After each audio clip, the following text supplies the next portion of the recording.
Today I'm honored to introduce a highly respected member of the journalism community, Mr. Jose Antonio Vargas. Mr. Vargas is a Pulitzer Prize-winning journalist, filmmaker, and media entrepreneur. He is the founder and CEO of Define American, the nation's leading nonprofit media advocacy organization that uses storytelling to humanize the conversation around immigration, citizenship, and identity in a changing America. He has established #EmergingUS, Define American's for-profit media production arm, and the first media property ever to be owned by an undocumented immigrant. As a creator and curator of stories, he produces the annual Define American Film Festival, a traveling event that showcases films and panels focused on America's changing demographics. In June of 2011, the New York Times Magazine published a groundbreaking essay he wrote, in which he revealed and chronicled his life in America as an undocumented immigrant. A year later, he appeared on the cover of Time magazine worldwide with fellow undocumented immigrants as part of a follow-up cover story that he wrote. He then produced and directed Documented, a documentary feature film on his undocumented experience. It was released theatrically and broadcast on CNN in 2014. He received a 2015 NAACP Image Award nomination for Outstanding Documentary and is now available on various digital platforms.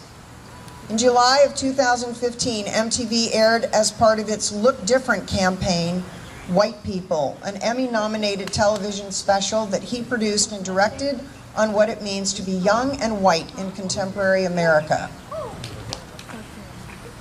The media's evolution and the rise of the digital era has guided his career. He has appeared on an array of television programs: Good Morning America, Real Time with Bill Maher, Tucker Carlson Tonight, has received a variety of accolades, including a Public Service Award from the National Council of La Raza, the country's largest Latino advocacy organization, the Salem Award from the Salem Award Foundation, which draws upon the lessons of the Salem witch trials of 1692, and the Freedom to Write Award from Penn Center, USA. I now introduce to you Mr. Jose Antonio Vargas.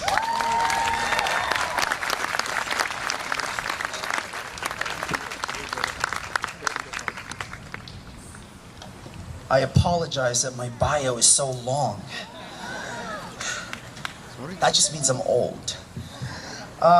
It's really a privilege to be here with you this afternoon in one of the defining moments of your lives.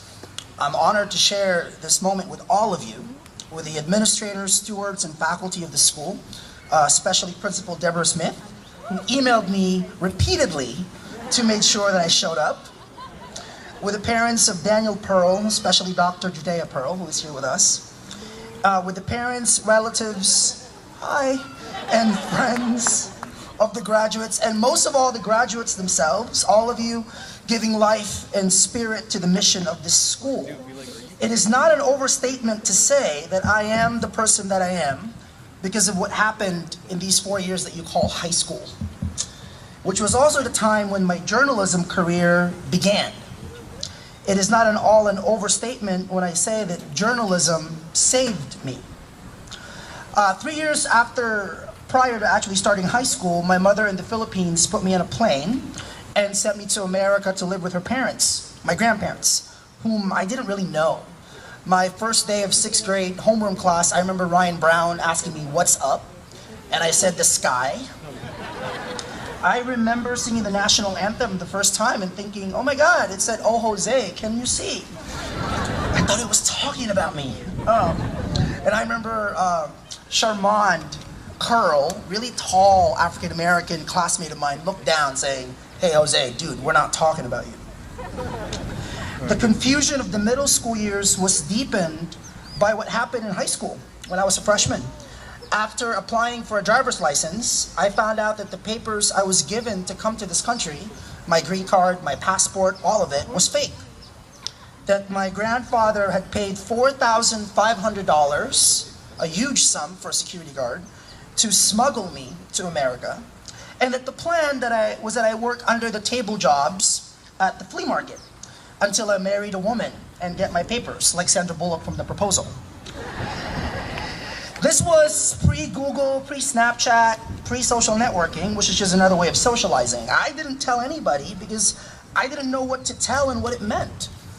All of this was confounded by the fact that right around that time, I also realized I was gay, which meant marrying a woman seemed just as confusing as the idea of a life being defined by pieces of papers I didn't have and laws I didn't understand. I remember walking around campus thinking to myself, illegal faggot, because these are the words I would hear my own classmates say. Not about me, per se. No one knew that I was gay or I was in this country illegally, but those were the words that kind of hung in the air before they got into everybody's skin, managing their way into people's hearts and minds. That was freshman year. Salvation came sophomore year. I am the product of the generosity of my high school teachers. Can we give them a round of applause, please?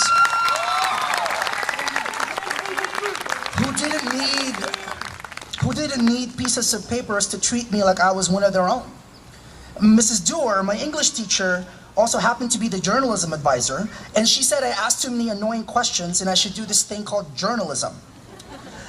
I didn't know what journalism was or what a journalist even did. Writing was not something I liked to do. I didn't have enough words. My English was subpar. I didn't really speak it perfectly.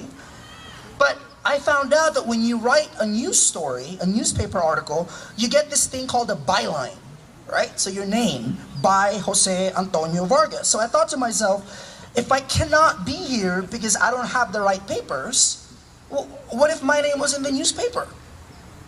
Like, writing became less a form of expression, but a physical and literal way of rebellion.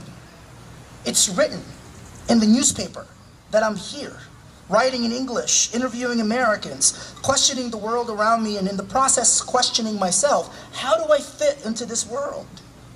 Journalism, living outside of myself and being curious about other people, being curious not only about the what, the when, the where, but also the how and the why.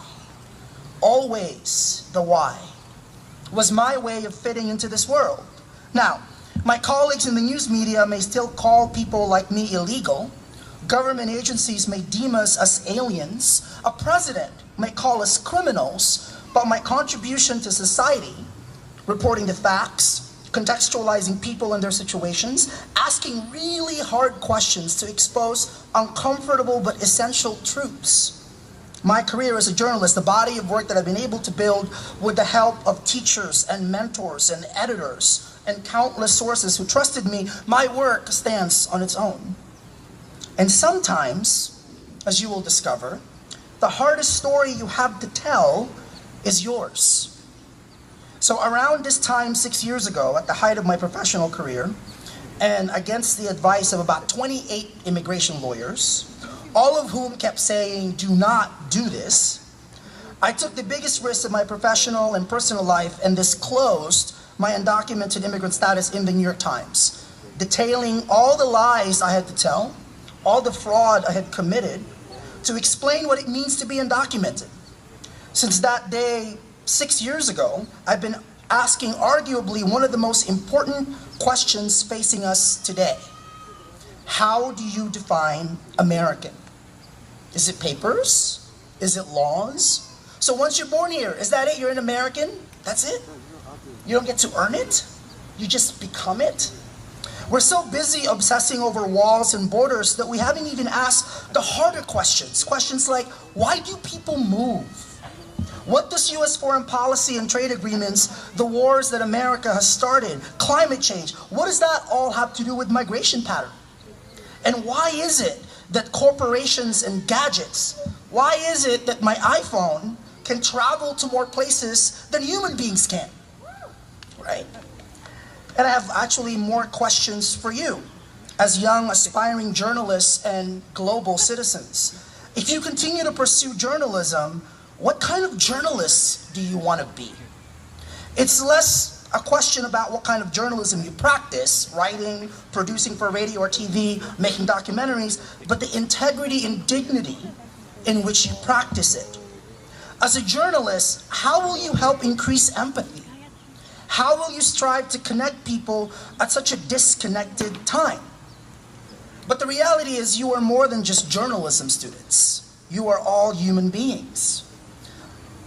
On top of it all, most importantly, human beings.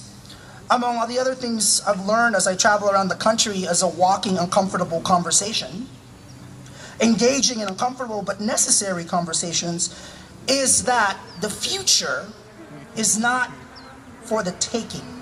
You know, people like to say to you that the world is your oyster, everything is in your hands, the future is yours for the taking. Well, I'm here to tell you that as you become successful people in the world, in whatever way you define success, wherever you find it, please remember that you are more than what you do.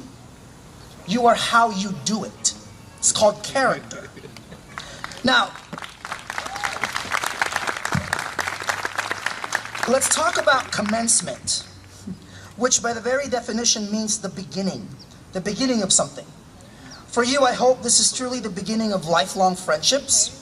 I hope it means the beginning of a lifetime of gratitude, thanking your teachers and mentors for all they've done and the paths that they've helped pave. And I hope this is the beginning of making sure that you thank your parents for the unspeakable, sometimes unknowable sacrifices that have been made.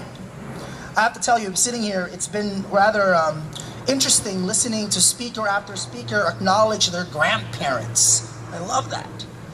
I'm a firm believer that you find purpose when you find gratitude. 24 years ago, my mom put me on a plane and sent me here. I have not been able to see her. I haven't been able to see her since.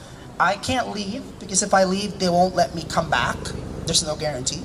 And my mom is right now 6 more years of waiting. She's been waiting for 18 years to come here. If you're from the Philippines or Guatemala or India, that's how long you wait. I think a lot about the sacrifices that it took for this woman to put her son on a plane. And I'm standing here and I'm looking at your parents and I'm thinking about all those sacrifices and all the risks that have been taken. And I remember this great quote from my favorite writer, James Baldwin, who I hope you carry with you today, which is that your crown has been bought and paid for. Your crown has been bought and paid for. They've already done that for you. Now you can love yourself and you can wear that crown. Congratulations to the Daniel Pearl Magnet High School class of 2017. And thank you for having me.